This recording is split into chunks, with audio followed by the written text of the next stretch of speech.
আসসালামু আলাইকুম ওয়া রাহমাতুল্লাহ। সুপ্রিয় শিক্ষার্থীরা, আজকে আমি তোমাদের ষষ্ঠ শ্রেণীর কৃষি শিক্ষা বইটির রিভিউ দেখাবো। এই বইটি তোমরা 2025 সালে এই বইয়ের পড়াগুলা পেয়ে যেতে পারো, কারণ এই তোমাদের যেহেতু আগের কারিকুলাম অনুযায়ী পড়ানো হবে, আগের কারিকুলামে কিন্তু এই বইটি তোমাদের ছিল। তোমাদের 2025 সালের বই, এই বই থেকে ইনশাল্লাহ কিছু পরিমার্জন করে তোমাদেরকে এই বইয়ের পড়াগুলোই দেওয়া হতে পারে। এই বইয়ের পড়াগুলো আমি তোমাদেরকে দেখাবো এই ভিডিওতেই। তাহলে এই বইটিকে কৃষি শিক্ষা ষষ্ঠ শ্রেণীর একটি বই।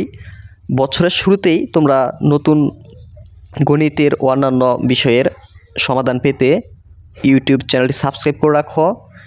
তাহলে তোমাদের আমি একটু স্ক্রল করে নিচের দিকে দেখাচ্ছি। এটি কৃষি শিক্ষা বই, দেখা যাচ্ছে কৃষি শিক্ষা ষষ্ঠ শ্রেণী। এটি কিন্তু আগের বই, এখনও তোমাদের 25 সালের বই ওয়েবসাইটে পাবলিশ হয়। যখন ওয়েবসাইটে পাবলিশ হবে তখন তোমাদের ওগুলো দেখাবো। তোমরা এই বইয়ের সূচিপত্র একটু দেখো যে এই বইয়ে কী কী পড়া আছে। দেখো এই যে সূচিপত্র, এখানে তোমার প্রথম অধ্যায় কী আছে, আমাদের জীবনে কৃষি। দ্বিতীয় অধ্যায় কৃষি প্রযুক্তি ও যন্ত্রপাতি। তৃতীয় অধ্যায় কৃষি উপকরণ। চতুর্থ অধ্যায় কৃষি ও জলবায়ু। পঞ্চম অধ্যায় কৃষি উৎপাদন। ষষ্ঠ অধ্যায় বনায়ন। সো তোমরা যে দেখে নাও। তারপরেও আমি নিচে যাই, যদি তোমাদেরকে একটু নিচের দিকে দেখাই। এই যে প্রথমে যে অধ্যায়টা ছিল এই যে এটা। সো ধন্যবাদ সকলকে ভিডিওটি